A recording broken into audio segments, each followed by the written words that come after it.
Hello friends, कैसे हैं आप सब। कामना करती हूँ आप सब स्वस्थ होंगे, खुश होंगे और अपने घरों में सेफ होंगे। आज हम क्वेश्चन करेंगे। क्वेश्चन नहीं, पहले थोड़ा सा इंट्रोडक्शन दूंगी, उसके बाद मैं क्वेश्चन कराऊंगी। थोड़ा सा इंट्रोडक्शन दूंगी कैश बुक का। अब कैश बुक क्या होती है, आपका नेक्स्ट चैप्टर जो कैश बुक है, चैप्टर नंबर 10, वो होती क्या है और हमें उसकी रिक्वायरमेंट क्यों पड़ती है। देखिए, कैश बुक क्या है, एक तरह से आपको नाम से समझ में आ रहा है कि कैश बुक यानी जितना हम कैश का ट्रांजैक्शन करते हैं, कैश में लेना है, कैश में देना है, उन सबको हम, उन सारी ट्रांजेक्शन्स को हम, जो सिर्फ कैश में ट्रांजेक्शन्स होंगी, उनको हम किस में डालेंगे, कैश बुक में। तो ये हम बनाते क्यों हैं, क्यों रिक्वायरमेंट है, ये तो बता दिए मैंने भाई कि कैश बुक में क्या होता है। कैश बुक में सिर्फ कैश की एंट्रीज होती हैं, जो लेना देना हम करते हैं, चाहे सेल परचेज हो, सिर्फ कैश में। कोई वेजेस दे रहे हैं, कोई सैलरी दे रहे हैं, कोई एक्सपेंस कर रहे हैं, कोई स्टेशनरी खरीद रहे हैं, कुछ भी, जो भी चीज़ हम कैश में पे कर रहे हैं या कैश में खरीद रहे हैं, तो खरीद रहे हैं, सेल कर रहे हैं, परचेज कर रहे हैं, कुछ भी जो हम कैश में कर रहे हैं, उनको कैश बुक में एंट्री करेंगे। अब इसकी रिक्वायरमेंट क्यों पड़ती है। देखिए, जब भी हम बात करते हैं, तो बड़ी कंपनीज की बात करो या छोटी कंपनीज की बात करो, तो आप जब सबसे फर्स्ट टाइम हम क्या बनाते हैं, फर्स्ट टाइम हमारा क्या होता है अकाउंट्स में, जर्नल एंट्रीज करना। क्या होता है हमारी फर्स्ट स्टेप, जर्नल एंट्रीज करते हैं। तो हम रोज़ जर्नल एंट्रीज करते हैं क्योंकि हमारी रोज़ ट्रांजेक्शन्स होती हैं। अब हम रोज़ जर्नल एंट्रीज करेंगे, उसके बाद हम उसकी जो एंट्रीज हैं हम कैश बुक में चढ़ाते हैं। ये तो छोटी उसकी बात हो गई, छोटी एंटरप्राइजेज हैं, छोटी कंपनीज हैं, जो हम रोज़ की अगर 5, 7, 10, 12 हैं तो हम उसको ईजीली कर लेते हैं। और हम बड़ी कंपनीज की बात करते हैं तो उनकी एंट्रीज काफ़ी होती हैं, और पहले एंट्रीज करना, उसके बाद उसको कैश बुक पे चढ़ाना या उसको आगे और बुक्स में चढ़ाना, तो ये पॉसिबल नहीं हो पाता है। तो उसके लिए क्या करते हैं, उसके लिए अकाउंट्स में एक चीज़ उन्होंने बना दी। तो हमने क्या पहले बनाते हैं, हम बुक्स बनाते हैं, यही करते हैं हम। तो बुक्स को हमने दो चीज़ों में डिवाइड कर दिया। किस चीज़ों में डिवाइड कर दिया, दो चीज़ों में। इसको बुक्स को हमने डिवाइड कर दिया। पहला हम करते हैं सब्सिडरी बुक। क्या बोलते हैं, सब्सिडरी बुक। ठीक है, सब्सिडरी बुक्स हो गई। और सेकंड हो गया मेरा जर्नल प्रॉपर। क्या हो गया मेरा, जर्नल प्रॉपर। अब ये क्या बला है, ये बला है कि सब्सिडरी बुक हमारे पास होती हैं, जैसे इनको भी हमने डिवाइड कर दिया है कैश बुक में, परचेज बुक में, सेल्स बुक में, परचेज रिटर्न और सेल्स रिटर्न। ये कितनी तरह की बुक्स हो गई, ये मेरे पास 5, 1, 2, 3, 4, 5, ये 5 तरह की बुक्स होती हैं जो हमारे पास सब्सिडरी बुक्स होती हैं। और जो कैश की एंट्री, जितनी भी हम कैश में करेंगे वो सब कैश बुक में आएगी। परचेज में सिर्फ क्रेडिट परचेज आएगा ओनली, क्योंकि कैश तो यहाँ चला गया, कैश परचेज तो यहाँ पे आ गया, और जो बाकी बचा क्रेडिट, यानी क्रेडिट में जो हम परचेज करते हैं वो किस में एंट्री होगी, परचेज बुक में। सेल्स बुक में ओनली क्रेडिट सेल होगी, ओनली क्रेडिट सेल्स होंगी, क्योंकि कैश सेल तो कहाँ पे चली गई, कैश सेल तो कैश बुक में आ गई। ठीक है, अब आगे परचेज रिटर्न। तो जो रिटर्न यहाँ पे परचेज में जो क्रेडिट हुई है, रिटर्न हुई है, यानी जो परचेज रिटर्न हुई है वो यहाँ पे एंट्री होंगी, और जो सेल रिटर्न हुई है वो यहाँ एंट्री होंगी। ये बात समझ में आ गई। अब जनरल प्रॉपर में क्या आएगा, जनरल प्रॉपर में वो आएंगे जो इन सब्सिडरी बुक्स में नहीं आ रहे होंगे, वो एंट्री कहाँ होंगी, जर्नल प्रॉपर में। जैसे कुछ एंट्रीज होती हैं, जैसे डिस्काउंट की एंट्री हो गई, वो हमारी यहाँ पे आएंगी। जैसे डिस्काउंट में तो एंट्री कहाँ पे आएंगी, यहीं पर आएगी। तो ऐसी एंट्रीज जो हमारी इन 5 बुक्स में ना आके, वो कहाँ पे आएंगी, जर्नल प्रॉपर में। इतनी बात समझ में आ गई।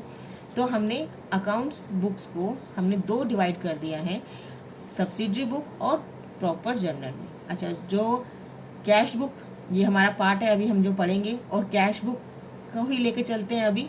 तो कैश बुक क्या होती है, हम पहले इसके ऊपर बात कर लेते हैं, ये कितनी तरह की होती है और इसमें और क्या क्या हम ऐड ऑन कर सकते हैं।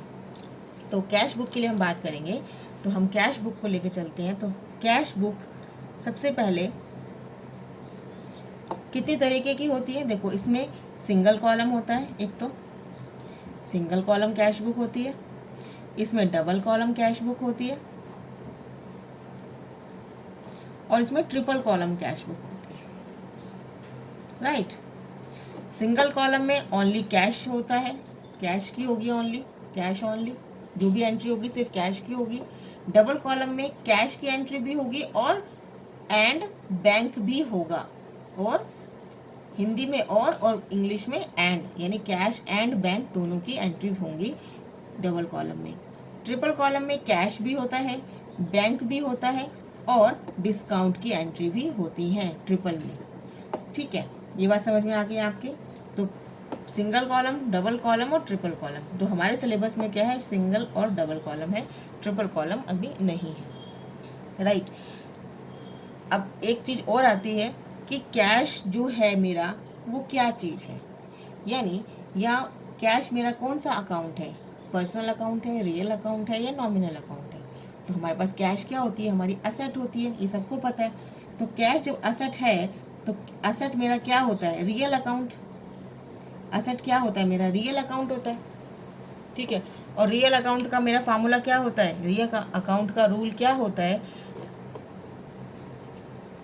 रियल अकाउंट, ठीक है, का रूल क्या है, रूल है debit what's comes in, debit what comes in, come in, and credit what goes out. यही बोलते हैं, यही होता है, बिल्कुल यही होता है।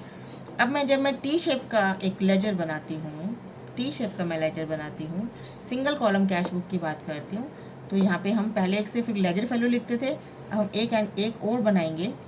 और ये फॉर्मेट बता रही हूँ मैं आपको, ये फॉर्मेट इस तरह से बनता है, लेकिन हमारे पास स्पेस की थोड़ी कमी होती है, तो हम इसके अंदर एक ये वाउचर वाला हटा देते हैं।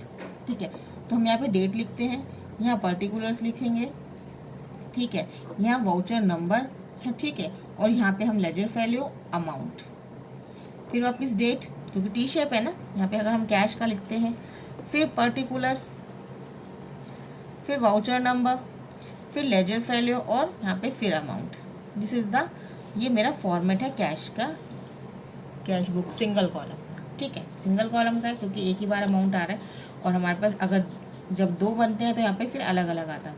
फिर अमाउंट की जगह हम कैश या बैंक लिखते हैं, फिर आगे एक और कॉलम बनाते हैं कैश और बैंक। ठीक है, अभी हम सिंगल की बात करें तो सिंगल में सिर्फ एक बार अमाउंट आएगा, ये लिख दिया। ठीक है, नेक्स्ट है मेरे पास words comes in and words goes out, सारी चीज़ इसी के ऊपर ही बेस्ड है। आपको एंट्री बोलेगा पेड वेजेस, एंट्री क्या बोली, पेड वेजेस, तो वेजेस पेड हो रहे हैं। ठीक है, कैश में पे हो रहे हैं, ये आपको पता है, या तो कैश इनफ्लो हो रहा है या कैश आउटफ्लो हो रहा है, यानी कैश जा रहा है या आ रहा है, कैश तो जा रहा है। जब भी यहाँ पे हमारा क्रेडिट होता है, यहाँ पे हमारा डेबिट होता है, हमें पता है जाने को क्या करना है, क्रेडिट करना है, यानी क्रेडिट वाले हिस्से में लिख दो, तो बाय वेजेस, जितने से हो रहा है 2000 का दे रहे हैं तो बाय वेजेस। यानी अगर मेरे पास कैश आ रहा है, व्हाट कम्स इन, तो डेबिट साइड आएगा, ये लिखा डेबिट, यहाँ साइड आएगा।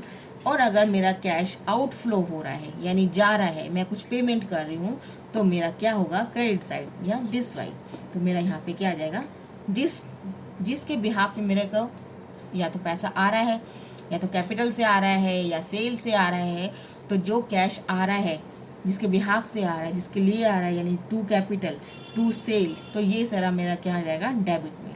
कैश आउटफ्लो हो रहा है, कैश जा रहा है, स्टेशनरी खरीदी मैंने तो बाय स्टेशनरी, मैंने सैलरी दी तो बाय सैलरी, यानी मेरा आउटफ्लो हो रहा है, कैश जा रहा है। तो ये एक रूल है कैश बुक का, छोटा सा इंट्रोडक्शन है, आई होप ये समझ में आया होगा आपको। मैं आज क्वेश्चन नंबर 1 कराती हूँ, विदाउट जीएसटी का है, आपको समझ में आएगा, और उसके बाद हम फिर करेंगे जीएसटी के एक साथ क्वेश्चन, तो आपको ये समझ में आएगा कि सिंगल कॉलम कैश बुक बनाते कैसे हैं और उसके अंदर एंट्री कैसे करते हैं। विदाउट जनरल एंट्री हम देखनी है, और हम सीधा ट्रांजेक्शन देखेंगे और सीधा एंट्री करेंगे। राइट, तो करते हैं स्टार्ट। देखिए प्रैक्टिकल क्वेश्चन नंबर 1 है, विदाउट जीएसटी का कॉलम, सिंपल है, विदाउट जीएसटी है। अभी हम विदाउट जीएसटी करेंगे सिंपल, पहले हम समझ लेते हैं कैश बुक कैसे करें एंट्री, उसके बाद हम सारे टैक्सेस भी लगा सकते हैं। तो क्वेश्चन नंबर 1 है, enter the following transaction of Ripinder Delhi as in a single column cash book and balance.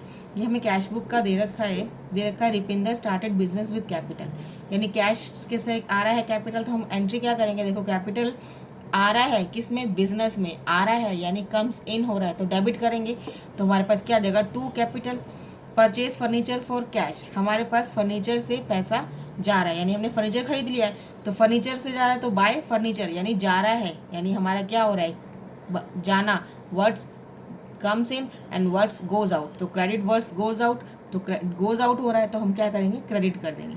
तो इस तरह से हम एंट्री करेंगे। और सबसे पहली चीज़ क्या देखनी है कि सारी एंट्री कैश की होनी चाहिए।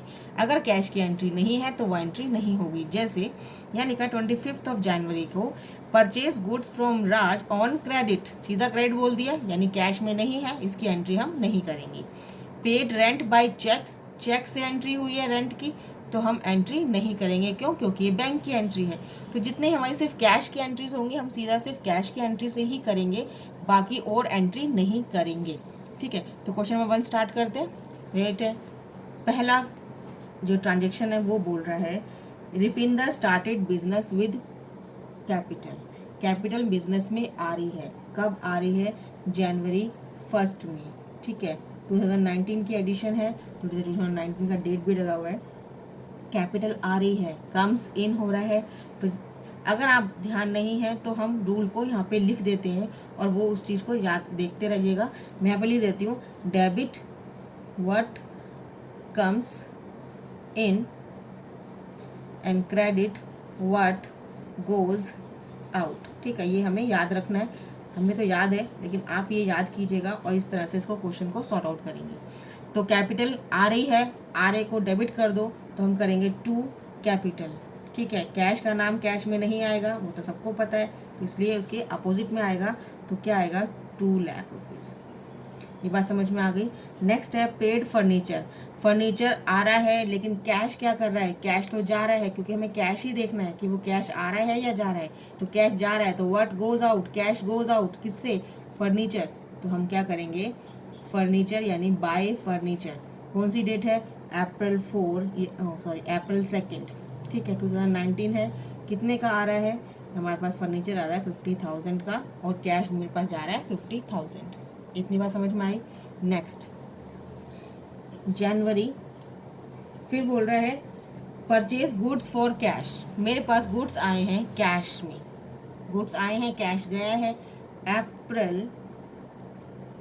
अप्रैल 3 पैसा जा रहा है, आउट हो रहा है बाय परचेज, गुड्स आए हैं ना बाय परचेज, कितने से आए हैं? 30,000 से। राइट, नेक्स्ट है पेड फ्रेट, मैंने फ्रेट पे किया है। कब पे किया है? जनवरी 5 में। मैंने अप्रैल क्यों लिखा? अप्रैल नहीं लिखना, जनवरी लिखना है।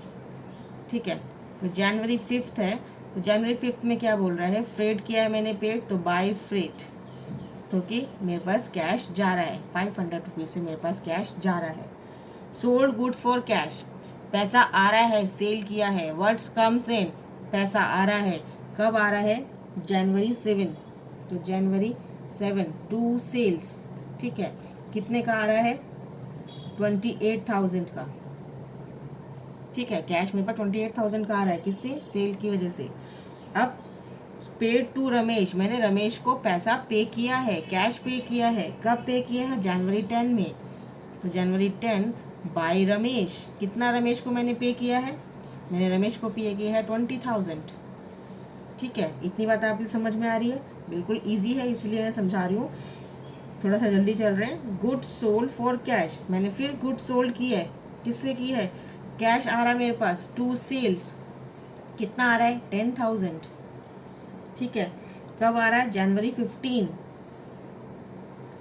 फाइन, अब आती है बात पेड वेजेस, मैंने वेजेस पे किए हैं, कब पे किए हैं? जनवरी 20 को बाय वेजेस, और कितना पे किया है मैंने? 10,000। ठीक है, इनको प्लस कर लेते हैं। देखिए सिंपल वही करना है, बैलेंस जहाँ बचेगा हम बैलेंस कर देंगे, तो 2 बैलेंस बाय बैलेंस वही आएगा। 2 लाख 228, तो 238। ठीक है, ये आ गया मेरे पास, और इनको हम माइनस करते हैं तो मेरे पास जो बैलेंस है, तो मेरे पास यहाँ पे बैलेंस बचेगा by balance carried down amount 1,27,500। ये चेक कर लीजिएगा आप, प्लस करके ये अमाउंट आपके मैच कर जाएगा। इस तरह से हमारी कैश बुक बनती है। ये सिंगल कॉलम कैश बुक थी। अगली वीडियो में हम सिंगल कॉलम ही करेंगे, लेकिन जीएसटी के साथ करेंगे। तो आई होप ये वीडियो आपको पसंद आई होगी, समझ में आई होगी। पसंद आई, समझ में आई होगी तो लाइक ज़रूर कीजिएगा, शेयर ज़रूर कीजिएगा, सब्सक्राइब करना ना भूलें अगर चैनल को, अगर आपने नहीं किया है तो। ऐसे ही कंसेप्ट क्लियर करते चलेंगे आगे की वीडियो में भी। कोई दिक्कत आती है आपको सॉल्यूशन करने में तो आप ज़रूर कमेंट कीजिएगा, मैं आपके कमेंट का ज़रूर आंसर दूँगी। आज के लिए इतना ही। अगली वीडियो में अगले क्वेश्चन के साथ मिलते हैं। तब तक के लिए goodbye. Thanks for watching. Have a nice day.